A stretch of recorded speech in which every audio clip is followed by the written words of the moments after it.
तो स्वागत करता हूं जितने भी फर्स्ट ईयर सेकेंड ईयर जितने भी थर्ड ईयर के स्टूडेंट हैं जीएनएम के, खासकर सेकेंड ईयर और थर्ड ईयर तो ये चीज़ को जानते हैं कि एमपी में क्या व्यवस्था होता है एग्ज़ाम के टाइम में और कहां तक जो उम्मीद लग रहा है कि फर्स्ट ईयर या सेकेंड ईयर एक साथ एग्ज़ाम हो सकता है या सेकेंड ईयर या थर्ड ईयर एक साथ एग्ज़ाम हो सकता है एमपी में, समय को देखते हुए, क्योंकि इस समय तक जो है थर्ड ईयर का एग्ज़ाम हो जाता था तो अब की बार जो है लेट हो रहा है। तो क्या सेकेंड ईयर और थर्ड ईयर का एग्ज़ाम एक साथ हो सकता है? क्या अगर थर्ड ईयर का ही सिंगल होगा तो फर्स्ट सेकेंड का एक साथ हो सकता है? क्या आखिर संभावना बन रहा है? क्या आखिर तीनों ईयर का एक साथ हो सकता है और साथ में जो बच जाएगा सप्लीमेंट्री वाला उसका भी साथ में होगा? क्या सारे संभावना है? अगर साथ में होता है, किसी भी 2 ईयर का एक साथ होता है या तीनों ईयर का एक साथ एग्ज़ाम होता है तो एमपी में क्या क्या परेशानियां होने वाला है और क्या क्या परेशानियां का जो है फेज वो गुजरना पड़ेगा एमपी एनआरसी को, क्योंकि ये सब बहुत बड़ा एक माइनर प्रॉब्लम है एनआरसी के लिए,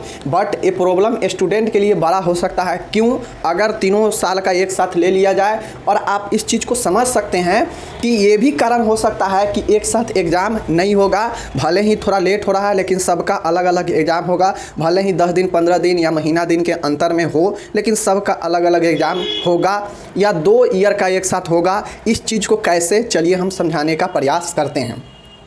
देखिए, मेरा जहाँ तक एक्सपीरियंस है या बहुत लोगों से आप एक्सपीरियंस करेंगे तो एमपी में वो जगह जहाँ पे बहुत कॉलेज है, बहुत नर्सिंग कॉलेज है, जहाँ कॉलेज ज़्यादा होगा वहाँ पे स्टूडेंट भी अधिक होंगे। तो एमपी के कुछ ऐसे नामी गिरामी जगह है, सिटी है, जहाँ पे क्या होता है कि वहाँ पे कॉलेज बहुत है नर्सिंग का। अब कॉलेज बहुत है नर्सिंग का तो वहाँ पे स्टूडेंट भी चूँकि बहुत है। अब ऐसे में होता ये है कि जब आप एग्ज़ाम देने जाएंगे दोस्तों तो वहाँ पे आपको खाने के लिए खाना नहीं मिलता है, रहने के लिए रूम नहीं मिलेगा, रूम तो छोड़िए बेड तक नहीं मिलता है। एक रूम में एडजस्ट आदमी करता है किसी तरीक़ा से, बट अगर कोई फैमिली लेकर गया है, फैमिली वाला होगा तो वो तो एडजस्ट नहीं करता है। तो स्टूडेंट के साथ में बहुत बड़ा प्रॉब्लम होता है, यहाँ तक कि जो धर्मशाला वगैरह होता है उसमें भी आपको जगह नहीं मिलता है। मैं वहाँ का बात कर रहा हूँ जहाँ पे कॉलेज अधिक है, स्टूडेंट अधिक है, जैसे भोपाल हो गया, ग्वालियर हो गया, ऐसे जगह है जो नामी गिरामी है, वहाँ पे जगह नहीं मिलता है। सेम कंडीशन दतिया का भी है, दतिया में भी 10-15 कॉलेज है, छोटा सा शहर है, 10-15 कॉलेज है। अब 10-15 कॉलेज है तो समझ सकते हैं कि कितना ज़्यादा भीड़ हो जाता है, रूम नहीं मिलता है। एक रूम का जो चार्ज होता है वो 1500 लेता है थोड़ा सा रूम का, तो समझ सकते हैं एक रूम में 2-2 3-3 को एडजस्ट करता है।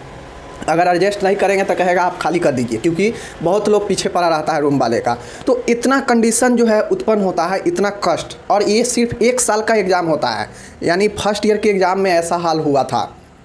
तो आप लोग समझ सकते हैं कि अगर तीनों साल का एक साथ कर दिया जाए एग्ज़ाम, भले ही वो सीटिंग चेंज कर देगा लेकिन होगा एक साथ, तो सब स्टूडेंट तो एक साथ वहाँ पे पहुँचेगा। तो ऐसे में जब 1 ईयर का एग्ज़ाम होता है किसी ईयर का तो इतना ज़्यादा परेशानी होता है।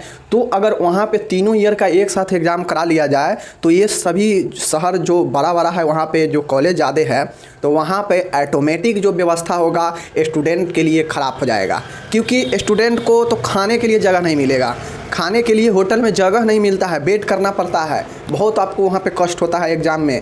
तो इसलिए भी उम्मीद रखिए कि जो चीज़ें हैं वो थोड़ा कम हो सकता है। मान गए सेंटर वो अपना मैनेज कर लेगा, सेंटर वो प्राइवेट अच्छा जो कॉलेज है उसमें भी दे देगा, बट जो स्टूडेंट का प्रॉब्लम है, बेगर खाए तो एग्ज़ाम दे नहीं पाएगा, बेगर अच्छे से रहे तो एग्ज़ाम दे नहीं पाएगा। तो स्टूडेंट और नर्सिंग काउंसिल भी इस चीज़ को जानती है कि मतलब जो स्टूडेंट है, क्योंकि उसके पास तो पूरा डाटा है ना कि भाई ये स्टूडेंट कहाँ का है, तो वो इस चीज़ को जान रही है कि बिहार का स्टूडेंट ज़्यादा है, बिहार का सब आएगा एग्ज़ाम देगा तो प्रॉब्लम होगा, तीनों ईयर का एक साथ लेंगे तो प्रॉब्लम होगा। तो सबसे बड़ी समस्या एमपी एनआरसी के पास यही है कि कैसे एग्ज़ाम करवाया जाए, क्या तीनों ईयर का अलग अलग हो या जो है एक साथ किया जाए। अगर एक साथ हो जाता है, बाई चांस मानिए कि अगर एक साथ हो जाए तो स्टूडेंट को बहुत बड़ी समस्या का सामना करने वाला है। जी हाँ दोस्तों, अगर एक साथ नहीं होता है तो कोई दिक्कत नहीं है, दिक्कत होगा मतलब फिर भी रूम में दिक्कत आता है, 1 ईयर का भी एग्ज़ाम होता है तो दिक्कत होता ही है।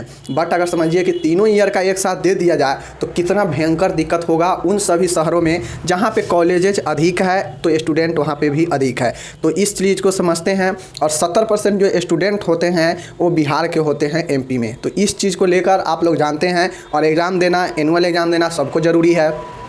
तो इसलिए समझ सकते हैं कितना बड़ा का परेशानी वहाँ पे स्टूडेंट के साथ में होता है, क्योंकि हम दे चुके हैं, हमें पता है कि वहाँ पे खाना जो है एक तो महंगा देता है और इतना भीड़ रहता है कि जैसे तैसे आपको बना के मिलेगा, कभी मिलेगा भी नहीं मिलेगा। अगर टाइम में थोड़ा मिस होइएगा तो खाना मिलेगा भी नहीं, क्योंकि लोग एग्ज़ाम से छूटता है और सीधा होटल में घुसता है, इसीलिए कि मतलब जो चीज़ें हैं वो कंट्रोल खाना मिल जाए, पहले पैसा लेता है लेकिन मिल जाए, बट वहाँ पे खाना भी मिलना मुश्किल हो जाता है। तो हमें लगता है कि इस सब अगर ध्यान में होगा, MP NRC अगर ये सब सोचता होगा तो एक साथ एग्ज़ाम नहीं करवाया, क्योंकि एक साथ अगर एग्ज़ाम करवा दिया तो बहुत बड़ा भयंकर होने वाला है। क्योंकि अभी तक एक साथ जो है एग्ज़ाम नहीं हो रहा है, कहीं ना कहीं उसमें एक रीज़न ये भी हो कि लार्ज नंबर ऑफ़ स्टूडेंट है और तीनों ईयर का एक साथ करा लिया जाए तो सब स्टूडेंट वहाँ पे जमा हो जाएंगे, और सब स्टूडेंट जमा हो जाएंगे तो बहुत बड़ी परेशानी स्टूडेंट को सामना करना पड़ेगा। उनके खाने में, रहने में, उनको तमाम तरीक़ा के परेशानियाँ होगा।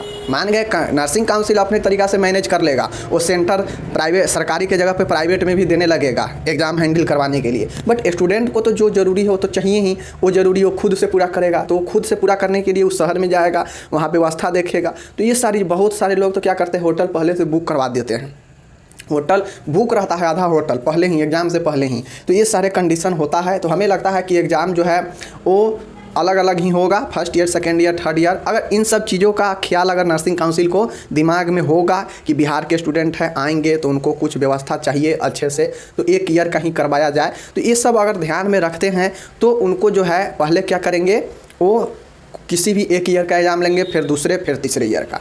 तो इस प्रकार से समझ सकते हैं। और अगर अलग अलग एग्ज़ाम हुआ तो नो डाउट कि जो सेकेंड ईयर, जो फर्स्ट ईयर का एग्ज़ाम है वो आपका चला जाएगा फरवरी लास्ट तक, फरवरी लास्ट यानी मार्च में भी जाएगा। सेकेंड ईयर का फरवरी फर्स्ट में या जनवरी लास्ट में होने का उम्मीद रखिए।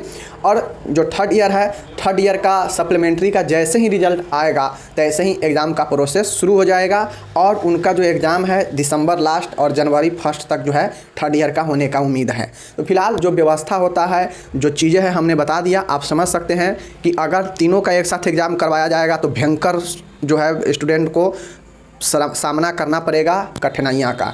अगर एक एक होता है तो फिर भी लोग मैनेज कर लेता है किसी भी तरह।